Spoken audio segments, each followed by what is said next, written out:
মুর্শিদাবাদ জেলার ডোমকল ব্লকের ধুলাইউড়ি পঞ্চায়েতের অন্তর্গত কাশীপুর গ্রামে প্রতি বছর বৈশাখ মাসে এক বিশেষ মেলা বসে, যার নাম মস্তরামের মেলা।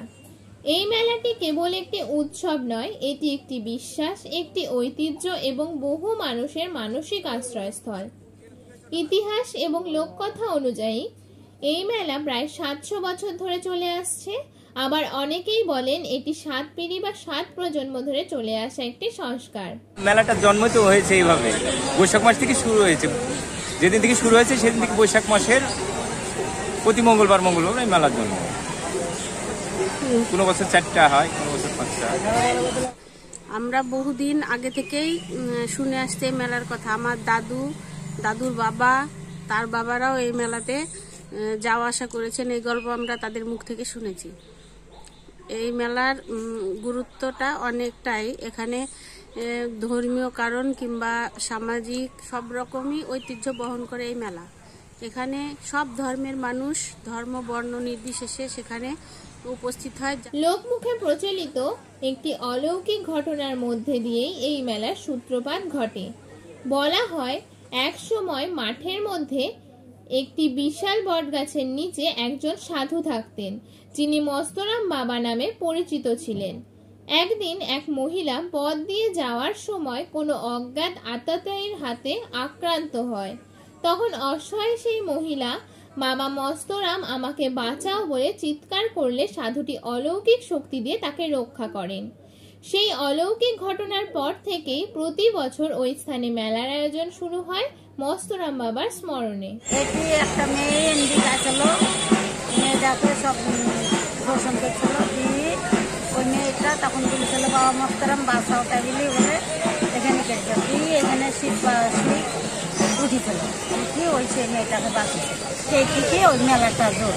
আপনার ওষুধ টষুধ হইলো, মাংসা করলেন, সে মাংসা ফল হইলো, তারপরে সব রকমের জিনিসপাতি আসে, সব বেচা কিনা হয়, ভালোই অবস্থা, সবই বেচা কিনা হয়। সাধু আমরা সবাই আসে। মনস্কামনা জানালে এখানে তার মনস্কামনা পূর্ণ হয়, তাই লোকে এখানে বিভিন্ন মানত করেন এবং সেই মানত দেওয়ার জন্য মেলায় মানুষের সমাগম হয়। সেখানে বিভিন্ন রকমের মানত করা হয়, যেমন ধান, গম, চাল, ছোলা, তেল, ছাগল, মুরগি, ফল, শাক সবজি সব রকমই এখানে মেলাতে মানতের অংশ হিসেবে প্রদান করা হয়। তাছাড়া বিভিন্ন ধর্মের মানুষ সেই পুকুরের পাশে একটা জায়গাতে দুধ, চিনি, ফল মূল যেটা মানত করে সেই পুকুরের সেখানে ধূপকাঠি জ্বালিয়ে তার মনস্কামনা জানিয়ে সেই পুকুরে সে অর্পণ করে। মেলাটি সম্পূর্ণরূপে ধর্মনিরপেক্ষ। হিন্দু, মুসলিম সহ সব ধর্মের মানুষ এখানে আসেন। বিশেষত মহিলারা এখানে মানত করেন, কারণ কাহিনীর মূল চরিত্রেই এক মহিলার রক্ষা জড়িত। তবে পুরুষরাও মেলায় উপস্থিত হন এবং মানত করে থাকেন। সন্তানহীন দম্পতিরা এখানে সন্তান লাভের আশায় মানত করেন, আবার কারো কঠিন রোগে আরোগ্যের আশায় মানত করা হয়।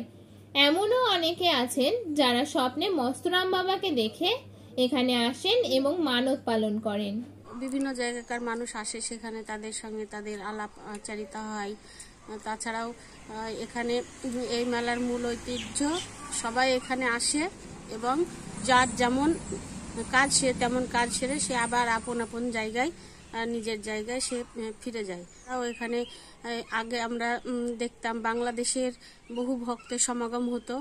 এই মেলায় এপার বাংলা ওপার বাংলা দুই বাংলার মানুষেরই সমাগম হয়। দেশভাগের আগে এই মেলায় বাংলাদেশ থেকেও বহু মানুষ আসতেন।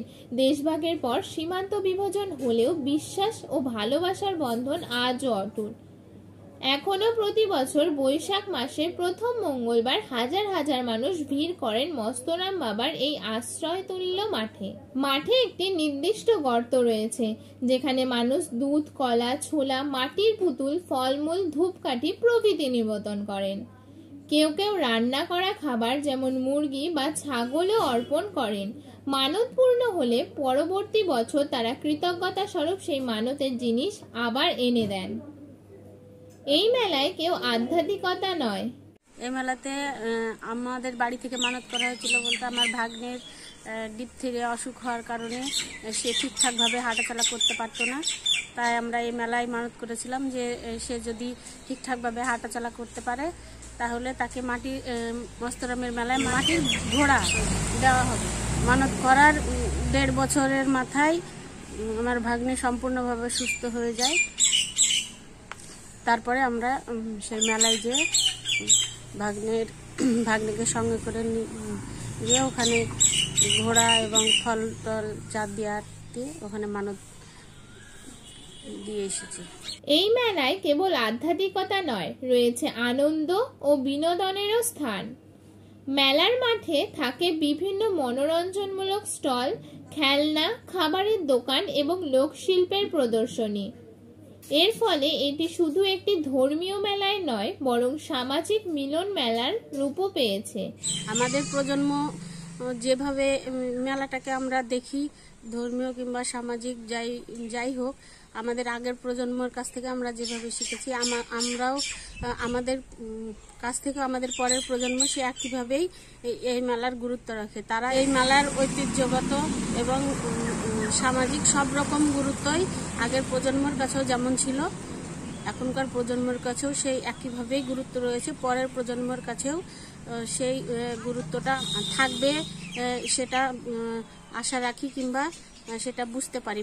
কাশীপুর গ্রামের মস্তরামের মেলা কেবল একটি গ্রামীণ ধর্মীয় উৎসব নয়, এটি একটি জীবন্ত ইতিহাস, মানুষের বিশ্বাসের প্রতীক এবং সমাজের অসাম্প্রদায়িক ঐক্যের অনন্য নিদর্শন। যতদিন মানুষের বিশ্বাস থাকবে ততদিন এই মেলা তার জাদু ও মহিমা নিয়ে বেঁচে থাকবে।